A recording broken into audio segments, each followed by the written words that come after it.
it was really hard to push my voice and be like, hey, no, I'm actually here because I'm a female and I'm testing these routes for the females, but then your opinion gets lost. They're a lot better climber with their condition than what I am trying to pretend to climb like that. So I'm like, I always give them the benefit of the doubt. I think I started climbing about 6 or 7 weeks after having Remy. Welcome to another episode of the That's Not Real Climbing podcast. I'm your host, Jenny, and I'm excited to introduce my guest for today, Carlie LeBreton. Carlie is the first female chief setter at an IFSC World Championship, where she led a team of 5 to set the World Paraclimbing Championships in Bern 2023. She's been climbing for over 20 years and setting for almost just as long, so she has a lot of experience. In this episode, we'll learn about all the things you have to keep in mind when setting World Championship routes for paraclimbers, what it's like in the route setting scene as a female setter, and what it's like owning a climbing gym, which I am super jealous of. Hope you enjoy this episode with Carlie.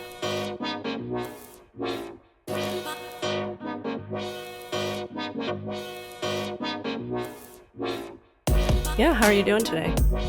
Yeah, not too bad. My son was up all night vomiting. Oh my God. Yeah. Like so about yesterday still. Yeah, so it's like 7 a.m. here. And at about midnight it started. And I'm just like, oh, not tonight. I have to be up early. But that's okay. He's chilling out on the lounge. He's doing a little better now? A little bit, yeah. Still a bit warm. Okay.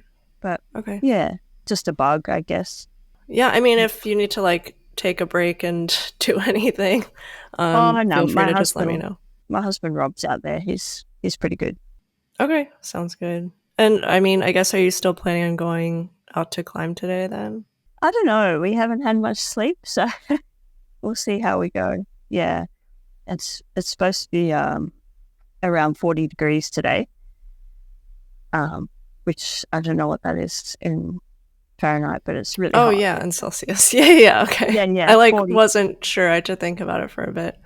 Yeah. I've actually never been to the Southern Hemisphere, I think. So whenever I have to think about like the seasons being different, it really, really messes with me. Yeah. It'd be nice to be in winter.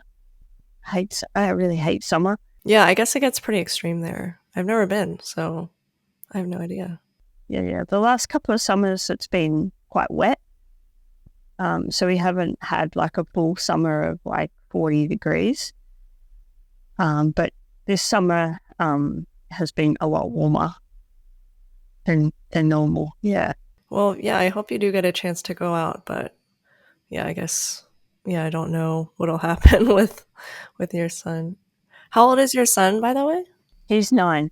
So he went back to school after the summer break like 2 days ago.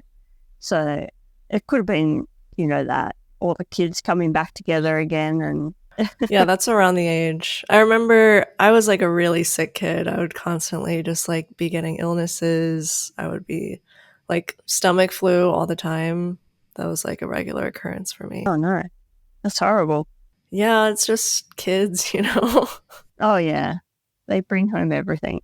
Yeah, hopefully you don't catch anything. I'm a bit scared if I start to feel like, oh.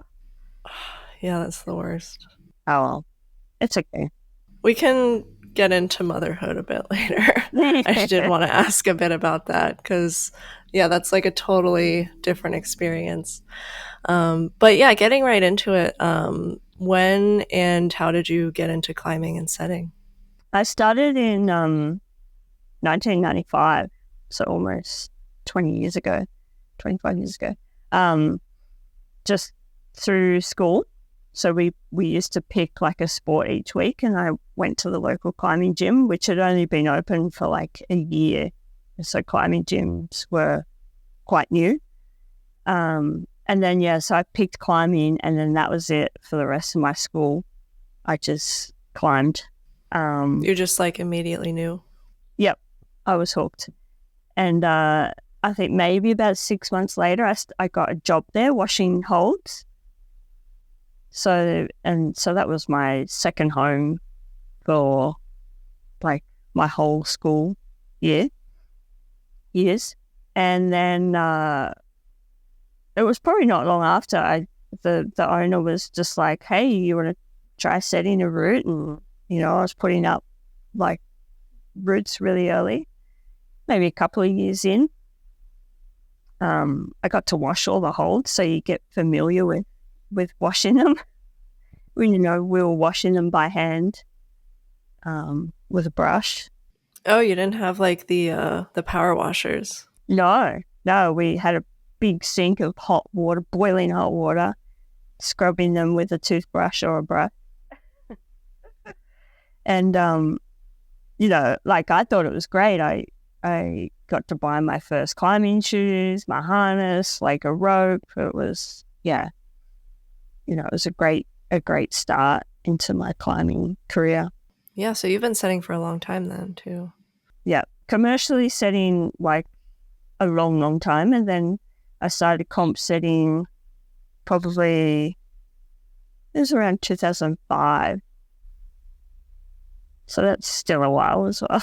So did you have to take like courses? I don't know how it works in Australia, but here there are like some courses that you can take to get certified. No. And we still don't really have that either. Like at the moment, you kind of just set for like a state level competition, and you'll get assessed by the head setter, and then you'll set at a nationals, and you'll get assessed by the national head setter, and then you're accredited. Gotcha. So you just kind of get like recommended to set for these things? Yeah, you apply, and then the setting committee selects you based on your experience, and that it's a small community here, so we pretty well know everyone that sets around all the different gyms. So back early on, there wasn't many setters at all. So it was like I was competing a lot. So then I was just like, oh, hey, I might start setting for these events. And, I was probably the only female at the time setting. And so you also kind of were doing competitions. Were you doing it at like a national level or like an IFSC level? I was competing from since I started climbing. So as a young age, as a junior, there wasn't many juniors here in Australia at around the late 90s. So I was competing as an open. And I won my first nationals in 97. And then I won every year for quite a few years in a row. So I was national champion. And then I went to the States and did a bunch of touchstone international juniors. And that was 98, 99, and 2000, I think. Okay. I didn't know they had that. Yeah. A lot of countries came to it. I remember competing against South Africa, a couple of European countries. They don't still do that, do they? I don't think I've seen. No. I think it was only for a couple of years in a row. But I won my age category in 99. So that was 18, 19 years. Yeah, so I competed nationally, internationally for a while. I did a whole bunch of X Games in Malaysia and Thailand. And I didn't get to any World Cups. And then in terms of back to setting, how did you specifically get into setting for paraclimbers? I think it was around 2015. We had some paraclimbers that were keen to start competing, and we didn't have the category for it, so it was just let's start, and we'll set a couple of routes and we'll go from there. So I think it was Nationals 15 that we had maybe two competitors. It was in Queensland, and then from then on we kind of got a few extra climbers in each state and each nationals, and up to the point where I think this state titles that we're about to have in Sydney, we've got maybe 10 competitors, which is our highest competitors. Yeah. Did you have to do any like extra clinics or courses in order to start setting for paraclimbers? No. Well, we don't have any setting classes anyway. So it was just a matter of like chatting to the competitors. I climbed with a couple of them just to see how they moved and what to expect. And then it was a matter of just setting and going from there. And, I think with my background of and experience, we did a pretty good job of, it helped climbing with them very much. And I think at the IFSC level, during my last interview with Anita and Christian, I think I learned that there's like a handbook on setting for paraclimbers for IFSC. Yeah. So can you go over what's in there and some of the things that you have to keep in mind for each sports class? Yeah, so the handbook kind of talks about the different categories and the different grades that we're setting. And then it talks about like different angles and like what categories shouldn't be on, like, say we use the speed wall a lot. So we've got certain categories that don't like that. Then there's categories that don't like super steep. So you've got to be mindful of like volumes that, maybe some of the AL categories and RP categories, they don't have that range of movement to go around big, bulky volumes. Some of the categories don't, like in the World Cups, we're always setting on like a super steep wall. So the big lead wall, which is really steep, and it's quite challenging to get some of those categories up and into the route. Which are the classes that don't like the steep wall? Because I thought with like amputee categories, that would probably be preferred since a lot of them are often like campusing. Yep. So the AL categories generally like the steep, and I think it's different. Whoever you talk to, they have their preferences. But like an RP category, so range of movement, RP1, they find the steep quite tricky because they can't move their legs up as high. So what in the steep, their bodies become out, and then they find it really challenging. Also, you got to watch out for like the holds that you're using. So anything that's like quite rounded on a steep terrain is quite hard. You can't get that like pulling power. Yeah. Do you find that there's like one sports class that is hardest for you to set?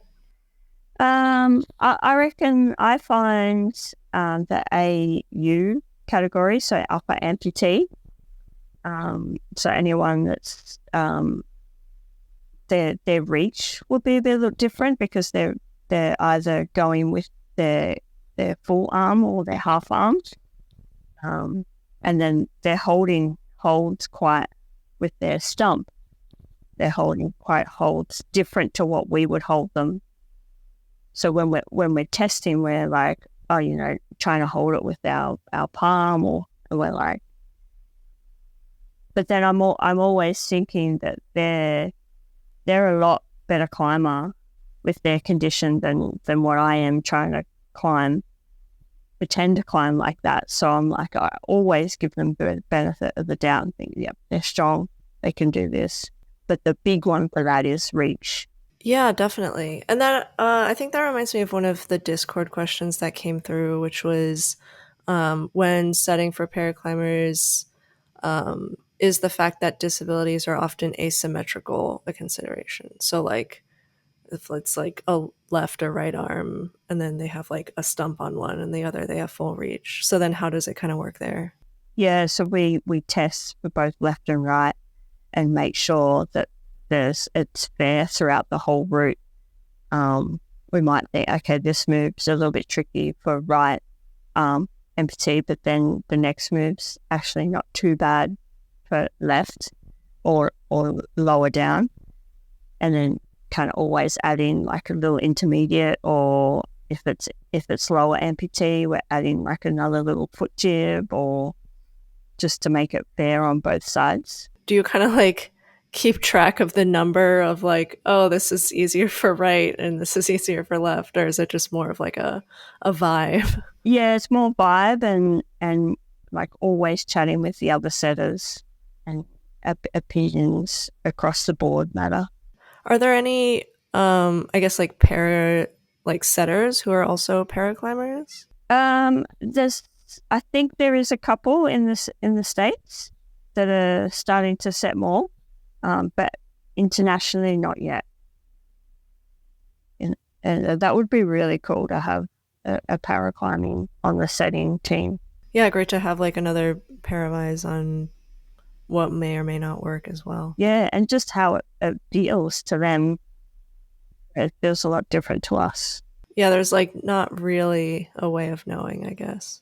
I follow a lot of the climbers on Instagram, and you can watch them climb and on different climbs and see that. So you have a pretty good idea.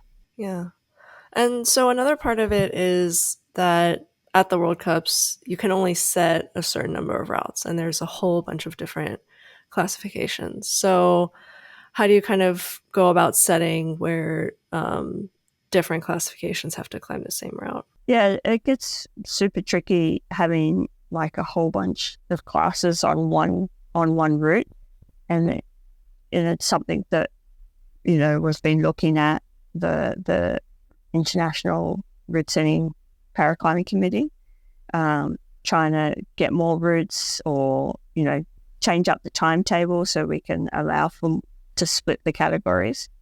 But yeah, it's really tricky having like an AU category competing against an AL category, but so there always tends to be like one route that has a whole bunch of categories on it, and you kind of know that it's not going to be ideal for one of those, but it's a sacrifice that we have to do. You just got to keep testing and testing and testing, and hopefully it works.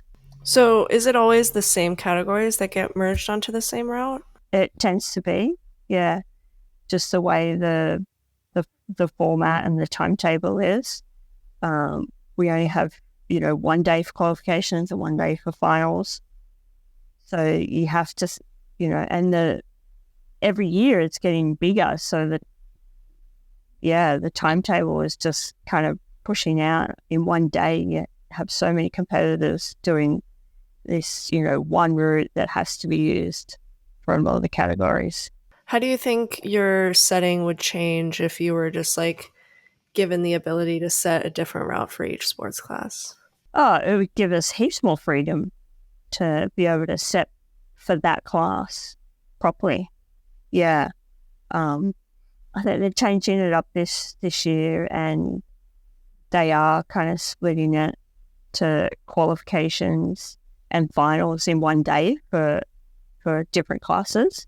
So you'll have a certain number of classes on this day and a certain number of classes on that day. So maybe overnight you get a chance to tweak that route and make it a little bit fairer for that class. I think it's going to take some time to think about how it's going to work, and we can go from there. Yeah. I guess for like each class, what would kind of change? Like, can you visualize how you would tweak it to make it maybe like the perfect route for like a blind climber, or like an amputee climber, or an RP climber? No, I don't think there's the perfect route for them, because climbing, it's so different every time you set, and you got to set with what you've got, the holds and the wall and the volume. I find it's best just to set as you would, normally. You want to show the best product on the wall, and then you kind of test for that class. So you just set a normal route and be like, this looks cool, this works, it looks like a good climb. And then you test and just tweak little things as you go. And so are you testing like with various, I know you mentioned earlier you would like sometimes try to test without using your palm or something like that. Do you forerun the routes with various, I guess, handicaps? Is that the right word? Yeah. We definitely throughout the 3 to 5 setters, how many we've got, we'll each take a class. So we might be like, okay, you test with left amputee, right amputee, a lower, and then we go from there. And even hanging on the rope, we might just switch sides just to test the crux or something like that. Yeah. So I guess you've also tried like climbing with a blindfold on or something like that. Yeah. Oh, with blind, we don't test it generally like with our eyes closed because we know their ability and we know how they climb. The blind climbers tend to be really, really strong. So because they're locking off and they're kind of reaching and feeling at the same time. So we kind of figure that there's lots of like static movement. So we try not to have massive dinos or big dead points or yeah. I mean, are there ever dinos for the blind category? That sounds a little bit No. There's sometimes okay. like maybe like a little bit higher dead point or hold, but wouldn't put a dino or like a paddle or something like that in there. Yeah. That would be crazy. Yeah. Okay. Yeah, that makes sense. But they are pretty adventurous. Like I'm sure if we tested them with something like that, they'd be up for it. Yeah, that would be interesting to see. Have you ever like set a move for paraclimbing that just like did not work out at all the way that you wanted it to or expected it to? I was trying to think of something to answer that question, but I couldn't quite think in terms of moves. In terms of like hold types that we've used, yes. There's always maybe an incident where you're like, oh, that hold just wasn't the best for that category. I think the World Championships in Bern, there was a final on the massive steep wall for the RP1 categories, so their range of movement. They found it really hard on the start because there were these massive big macros and they were really slopey. And so there was kind of nothing for them to like pull with. They were like really open-handed. So, but they were the holds that we had to use in terms of sponsors. And so it was kind of like we had to make do with what we had, but it wasn't ideal. Yeah, I'll have to look back at that, see if I can find it and link it for people to see. Yeah, they were massive blocks.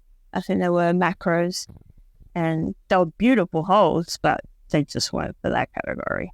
Did you already know before they started climbing on it that it would be an issue, or you didn't realize until after you saw them? Yeah, we thought, okay, we've done the best we can with this. It should work. But then afterwards, we had a few people falling off quite low, and we're like, yeah, maybe we could have done something.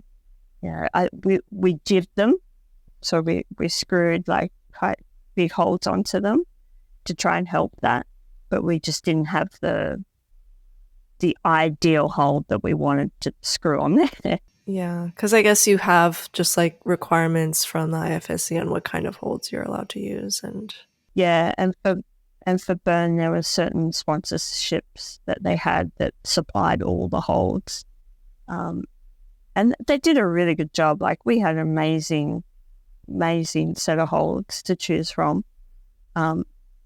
It was a really fun event coming in and seeing all these holds up on the grandstand, and we're just like, oh wow, this is really cool. Yeah, did you get any, I guess, complaints from the athletes on that setting where it was just too difficult? Yeah, we did have a few people come over and just let us know. And I think that's perfectly fine to have the feedback. And, we're always learning what we can do better next time and what worked and what didn't. So I think feedback is great. And I guess, do you have a suggestion on how people can get into setting for paraclimbers specifically? Probably the best thing to do is just contact like the local paraclimbing committee groups and just see if people are setting for them and get into like your regionals, your the state level, and then the national competitions. Chat to the paraclimbers. They're always happy to have a chat and tell you what works and what doesn't. And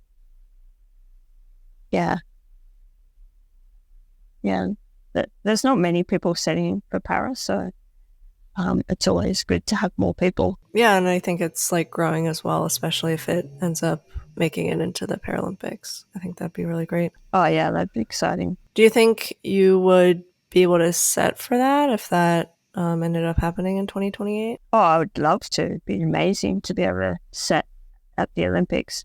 But there's quite a few of us on the international team. So it would just be a matter of who gets selected to go and who's the best people. Be cool. Yeah, definitely. And I mean, Bern was really cool as well. I think I saw that Bern marked like you being the first female chief route setter at a world championship. For World Championships, yeah. Yeah, okay. Yeah, that's awesome. Congrats on that. Thank you. And so back in the day when you first started setting, it was like quite early. It was quite a long time ago. There were like even fewer women in climbing and setting. So how was it like trying to break into route setting back then? And I guess how does it compare to now? Yeah, I think I was super lucky to break into to setting because there wasn't many people actually setting for comps because, most people were trying to compete. So it was a matter of like, hey, we need setters to be able to set for this comp. Like, who can set? And as most incidents, I was the only female for a while setting like these lead comps. And then as it got more popular, there was more setters coming along. And again, a lot of the time I was the only female. As bouldering got more popular, there was a couple more females setting. But I think I was lucky to be around in that era when there was a desperate need for setters. So I kind of just fell into it. And my husband and I ran the association for a while as well. So we were actually running the comps as well as like at a national level. So you said a lot of people wanted to just like compete instead of setting. So do you feel like you kind of gave up the competing route so that you could take on the route setting journey? Yeah, I did have to make a decision about whether I wanted to keep competing or setting.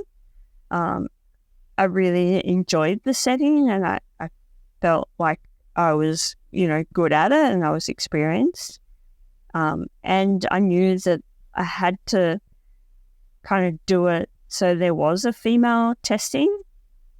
There was always a problem with, like I remember from back in the day, there was no female setter, so there was no one testing those moves that the girls were on.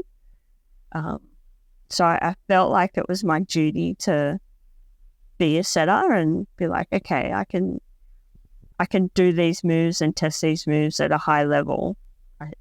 I should jump in and do this so the routes are great and fair, and it's not always a dude's moves and stopper moves or whatever.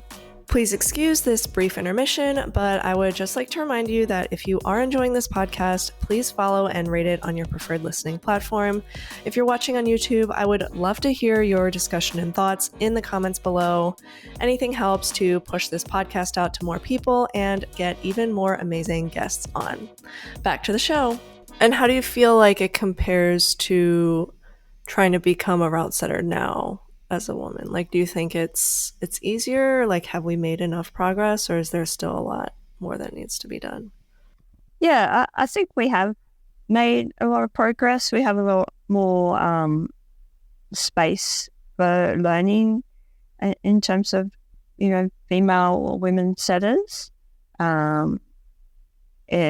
Like when people apply for competitions, I know in Australia we have, a lot more females applying. It's not 50-50, but it's definitely getting up there, and the space is quite welcoming in terms of setting dynamics with the guys. When it got more popular and I was setting with, I was the token female on the team.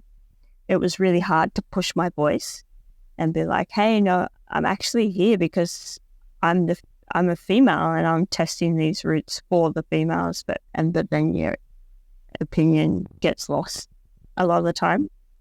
But I think things are really different these days. We have some really good males on the team that are quite open, and we have the space to learn as well. Yeah, that's good to hear. And earlier you had mentioned like testing it out so there wouldn't be like stopper moves on like the women's routes. I guess, how would you characterize setting for men's climbing versus women's climbing? Because as like a non-setter, I really have no idea what's like, what feels different in that way. Yeah, I think reach is probably the most common mistake. So I'm like a 5'1" climber, so I'm quite short. Yeah. So then I'll test like every route for the females, or even for the, like I said, already youth comps as well. So I'm at a good height where some of the kids actually are way taller than me. Yeah, but I think that's super important for a female route, I think, is reach. We have a huge, like I know in Australia, there's like a huge range of reach in the female category. So it's super important to make sure it's fair. Anything else to do with like box size or like flexibility, or does that come into play much? Not generally. Like climbers would do what they're best at, of course, and everyone is different. And you'd be like, oh, I didn't realize the move could be done like that. That's interesting. But yeah, I don't think, yeah. I think reach is probably the best one. Do you think more female setters at the IFSC would make a big difference? Definitely, always, in any incidents, for sure. But I think the IFSC are definitely looking to change that up, and there's some diversity program that they have happening at the moment. And I know there's been a couple of events where there hasn't been a female on the team, and I don't know if that's due to no one was available or they just had no one. But I think they're trying to make sure that there's a female on each team, or if not one, there's a couple. There's not many that are setting. I know Boulder, there's quite a few more females setting, but not for league, only a few. And again, those female women, they want to be competing as well. Yeah, there's a couple of women on the league teams that actually compete still. Like they compete and set? No, like they want to compete and do the World Cups themselves. So they'll do like a couple of years setting and then a couple of years competing. Oh, okay. But I think that's changing with having a few more females that can set. Right, yeah. Yeah, there was like someone on the French team, I think. Yeah, Hannah, she was setting for quite a few years and now she's gone back to competing. Oh, what's the last name again? Hannah. I can't remember. Sorry. Okay. Yeah, I'll have to look into that. Um, yeah. Did you do any IFSC setting not for paraclimbing? No, I haven't as yet. I applied to set leave this year, but the IFFC haven't put out any of their setters yet. Hopefully it's soon and we find out. Yeah. Yeah, hopefully you make it in. Did you apply like previous years as well and you just weren't selected? No, this is the first year I've applied for a non-para place. Yeah. Yeah, that'll be exciting. Um, what do you have like a favorite kind of move that you like to set or like a certain style that you feel like is unique to you? I think, no, I generally like setting lead routes more because that's, I guess, preferably what I like climbing. I like to set like super sustained routes. So there's nothing hard, but it just slowly builds. And by the top, you're just like super box pumped and you're like just holding on. I think that's kind of classically my type of route that I'll set. Just super pumpy. Oh, sounds awful. It's amazing. I only boulder for right now, so yeah, that sounds like a nightmare to me. Nah, there's nothing better than hopping off climb and like your forearms are like blowing up and you're just like, yeah, that was awesome. I was pumped. I get like pretty freaked out once I start to feel the pump. It like triggers this thing inside my brain that's just like panic mode. All right. Yeah. You're going to try and do a few more circuits. Yeah, Get probably. Yeah. But yeah, as you were talking about earlier, you are also a mother, and I am kind of curious how that has impacted, I guess, your climbing and setting career. Yeah. Well, when Remy was born, I kind of had a few years off setting because it was mayhem, of course. Yeah, but you kind of learn as the time goes on and you're like, okay, I've got to rethink how I train, rethink how I'm going to work. You end up doing like really short sessions, but maybe more of them just because of the time. And I think my climbing has actually improved because I know my time is valuable and I've just got to like, okay, I've got 1 hour, got to get in, do my session and get it done. Yeah, so I've actually become a better climber. I'm a stronger climber now than I was before having Remy. Yeah, I've learned a lot. Yeah, I think the thought of doing that has always like terrified me. So I kind of feel this rush that I need to get as like strong as possible as early as possible because it's like all just gonna disappear soon. Yeah, So that's nice to hear. yeah, I think you just got to be really dedicated to it, and it's hard work. It's hard being like, oh man, I've still got to train today, or I'm not going to train today. But then if you've just got that willpower to be like, no, I can get it done. I'll feel much better if I can get an hour session in, and then everyone is happy if you're happy. Yeah. Did you do any like climbing or training while pregnant? Because I've seen some people do it and it looks a little terrifying, but I have seen it happen. Yeah, I had a lot of complications with a couple of pregnancies. So that last kind of pregnancy with Remy, I was just like, nah, I'm not going to do anything. I was recommended to just rest. So I just did that. So I didn't climb for, 9 to 10 months. I think I started climbing about 6 or 7 weeks after having Remy. It's pretty fast. Yeah. I had a cesarean as well, so just like had to take it. So for a couple of months, I just climbed super easy, enjoyed being at the gym, doing a few laps, and yeah. Oh my gosh. Yeah. I thought I heard that. I've heard a lot of like horror stories about like pregnancy in general. So maybe that's where my like concerns come Yep, from. yes, yeah. But I heard that if you have a C-section, then it like cuts through all of your muscles as well. And so you can't even like use your core. I've heard like people can't even like pick up their babies or like hold their babies because their core is too weak. Yeah, it depends on the incident for sure. You do lose core. I found like coming back, the core was like the last thing to like engage.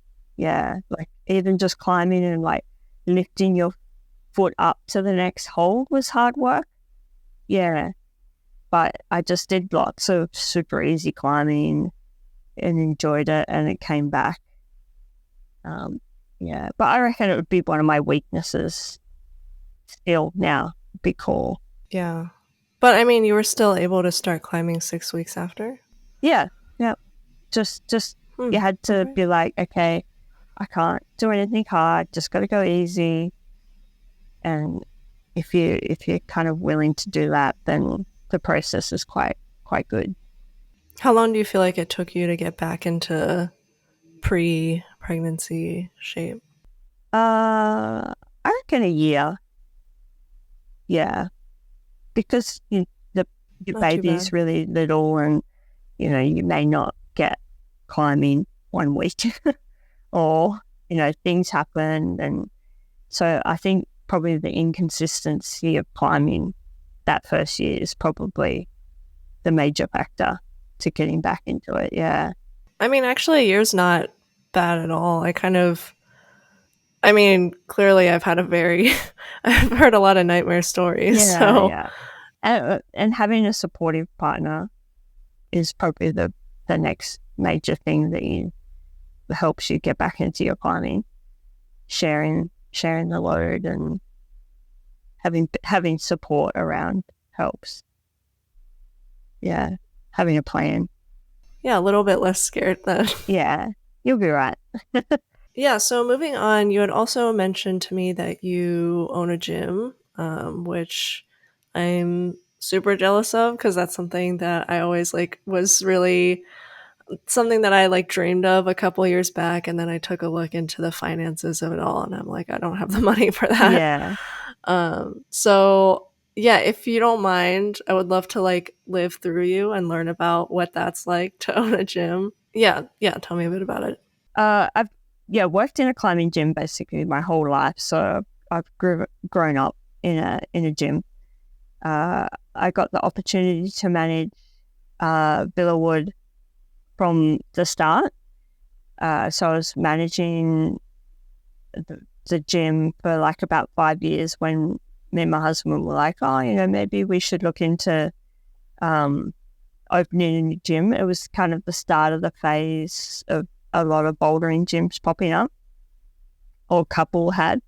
And then it was like the owners of Villawood were like, well, why don't you just buy in and get some shares in here? Like, you're running the place, you know how it works. And I was like, yeah, that makes sense. So yeah, we bought into like half the gym, and that's been it ever since.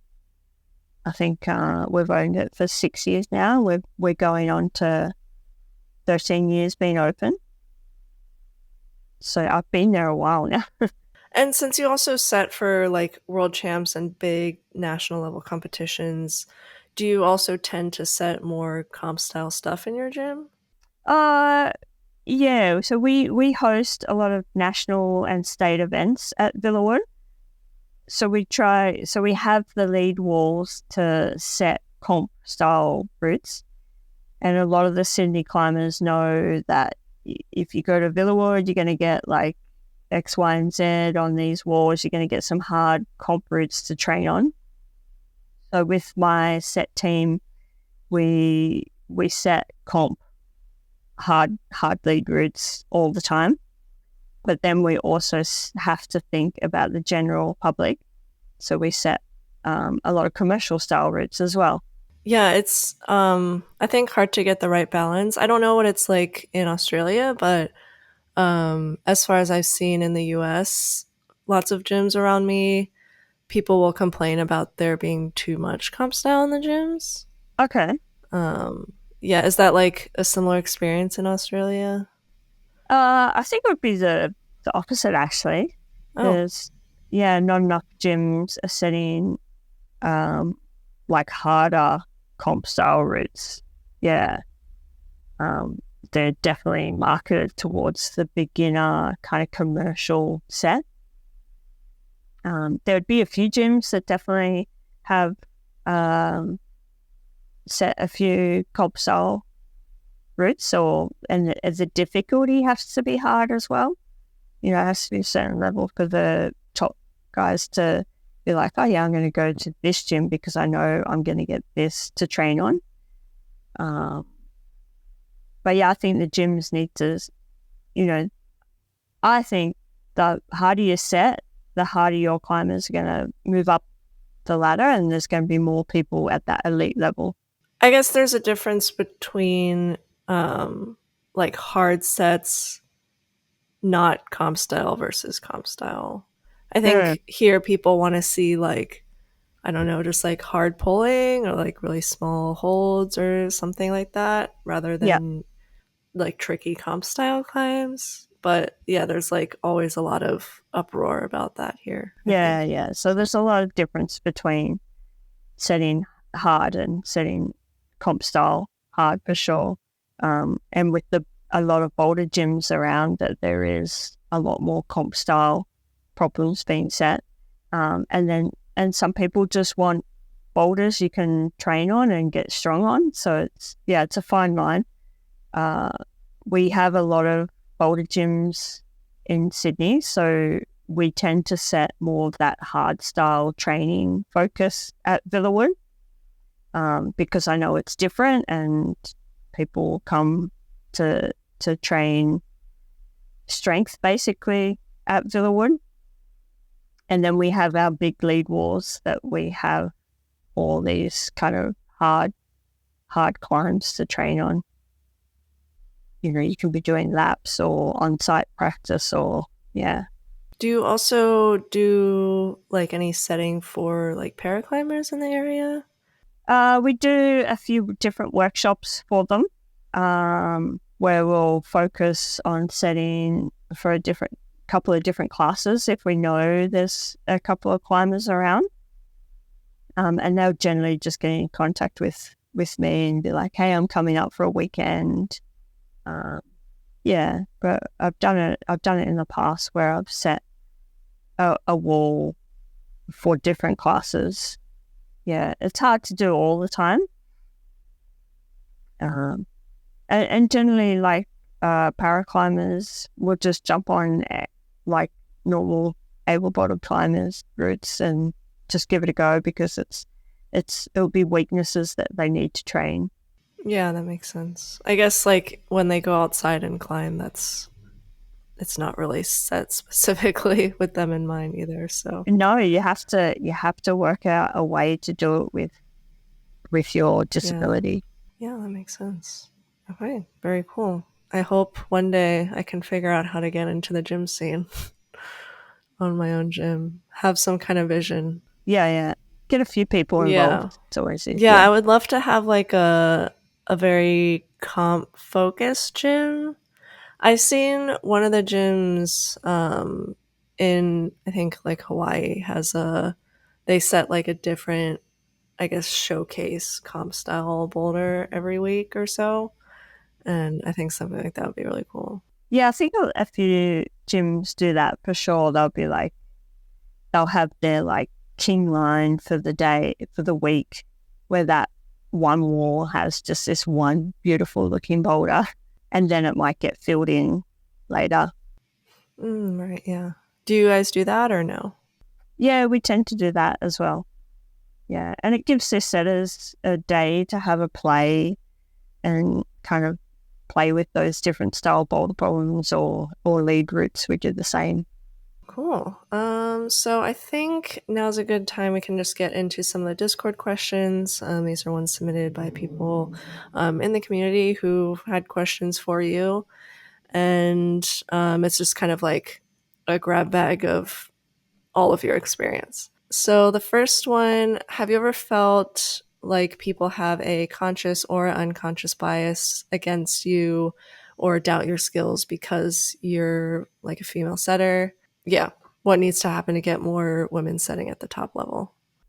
Yeah, I think always it plays on your mind that you're like, maybe I'm not good enough, or maybe, that's always, I think, as anyone knows, that it's always, you're a bit debating in your head. There's also been, a couple of situations where you've been set in and it's like a move's gotten changed even though you couldn't do it or something like that. And yeah, and like the second part of the question, to get more females involved, was it? Yeah, like I think there's a really good movement happening in Australia at the moment with having more workshops available and more sessions about, chatting with different women in the industry. And I think it's moving forward for us in Australia. I know earlier you mentioned that I guess to like move up, you would someone would be there to like, I guess, watch your sets or judge your sets. I forget the term you used. Assessment. Yeah, assessment. Yeah. So is that like a very stressful process, like having someone judge it while you're setting? No, I think we're pretty cash, I think, in Australia. So pretty well anyone that is getting assessed passes, I would say. I don't think we've failed many people, because I think when we're selecting people too, we're selecting people who we think are good enough to be on the team. So they're generally going to pass. Okay, that's good to know. Next one, do you often get writer's block when setting? And what's your process to find inspiration if it doesn't come naturally? Yeah, you definitely have days where you're kind of looking at the holds and you're thinking, I'm blank. I don't know what to do. But I think the best thing is to just put some holds on the wall, move them around, and, talk to your team. If you've got a few team members that are setting with you, like on the same wall or whatever, you've got to ask the questions, and you've got to have a really good team dynamics to be able to ask and be like, hey, I'm a bit stuck on this move. Do you think I need to change the hold or put a volume on? Or I think we all learn by talking and being a team. Yeah, do you feel like when you get a new hold set, do you kind of get into this thing where you only want to set with the newer holds? Because I kind of imagine it like putting together outfits with like different clothes. Like you get a new shirt or something and all you can think about is like wearing that new shirt. Yeah. I think so, yeah. Like if you're out the back looking for some holds to put up next and you're like, oh, they're the new ones. I want to set with them. They're shiny, they're bright. Of course, yeah. But then you're like, oh, but maybe I could set with these old classics because I know them and I know how they work. And yeah, so it mixes up with what you want to do, yeah. Next one. As a setter and as a gym owner, how often do you think gym routes or boulders should be reset? Does it depend on the type or style or grade or the demographics of the gym users? Yeah, I think it depends on how many people are coming through the gym and how like dirty the holds are getting, and there's a lot of factors. As the size of the gym. So with Sillerwood, we're quite a large gym. We have top rows, we have lead, we have boulder. So getting around the whole gym, in terms of top ropes and leads, could take us 6 months. But the boulders, we get around in like 8 weeks. So it totally depends on the size of the gym, but I think you need to be consistently turning over those problems and routes to keep people interested and keep them fresh, and keep your setting team going as well, keeping them learning and trying new things as well. Are you like setting personally within your gym, or are you more of just like an overseer of what it should look like? Yeah, I'm on the team as well and guiding the team along. We set twice a week. There might be days where I don't set, but I'm still in there helping them test or guiding them with what needs to go up or stuff like that. And then a couple of last questions from Anita, who is one of the people I just had on previously, like an RP3 paraclimber. I think you know her, right? Yeah. Okay. Yep. She was wondering, do you have anything to do with the isolation setting at all? I guess at the World Champs or the World Cups. And basically, it would be great to have a rope added to the future competitions like they had in Bern if you set for future World Cups. Yeah, I know that's always been on and off kind of issue. It just, totally depends what the venue has, and we generally have to just fill the wall with whatever holds we have left.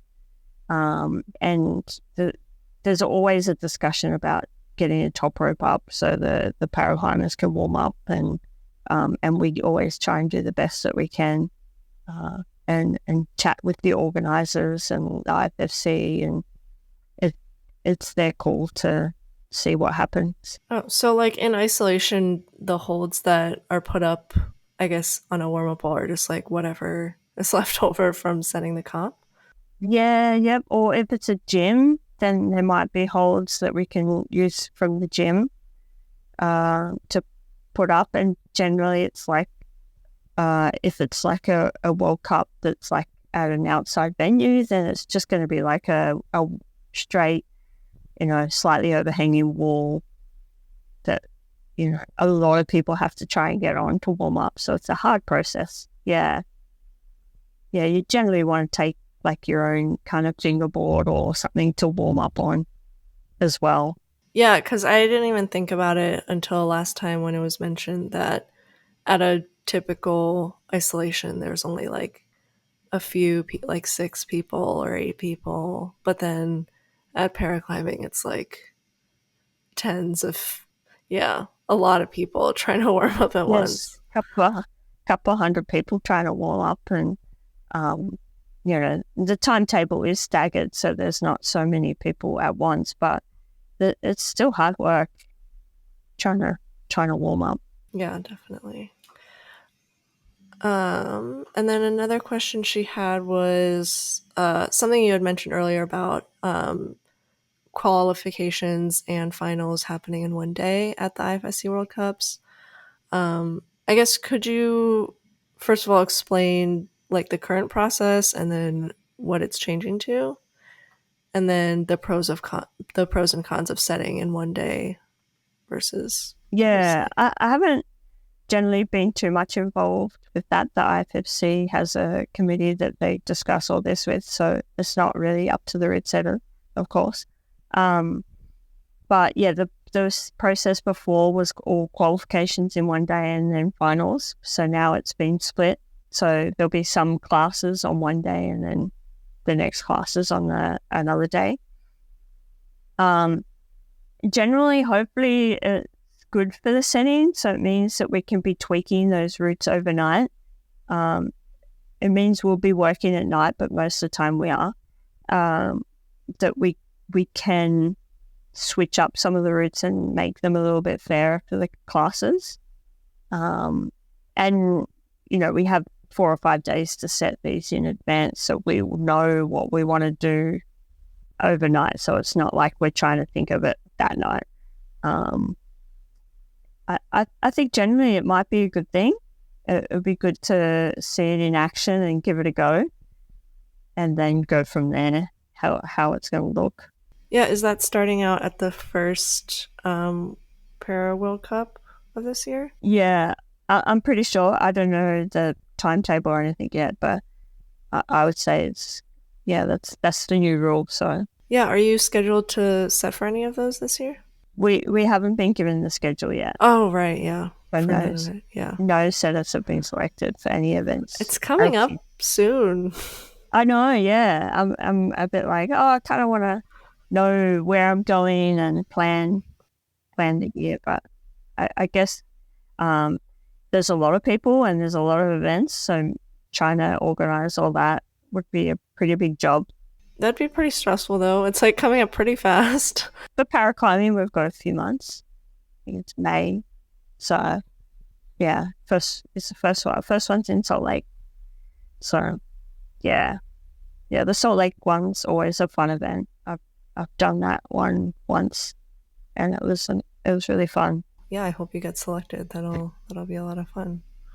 Yeah, it'll be fun. And I might be at Salt Lake, so. Oh, cool. It's a lot closer for me, but I'm hoping to make it out to a few World Cups this year. The Salt Lake one's really good because there's boulder and speed and the para event as well, so you get to see a lot. Yeah, it's a big one. Okay, I think that's all of the questions I had. Thank you for joining me. That's okay. Thanks. Yeah, anything else that you want to get out there, shout out? No, I don't think so. I think we covered a lot of stuff, and it was good to have a chat about. And it was nice chatting. And do you want to let people know where they can find you or contact you if they have anything else? Yeah, I'm on Instagram, Carlie Climbs. You can send me a message, ask away. Happy to have a chat anytime. Awesome. I'll leave the links in the description. But yeah, thanks again. It was amazing to have this talk. Yeah, no, thank you. It was fun. Thank you so much for making it to the end of the podcast. Don't forget to like and subscribe if you enjoyed. Otherwise, you are a super fake climber. If you're listening on a podcasting platform, I'd appreciate if you rate it 5 stars, and you can continue the discussion on the free competition climbing Discord linked in the description. Thanks again for listening.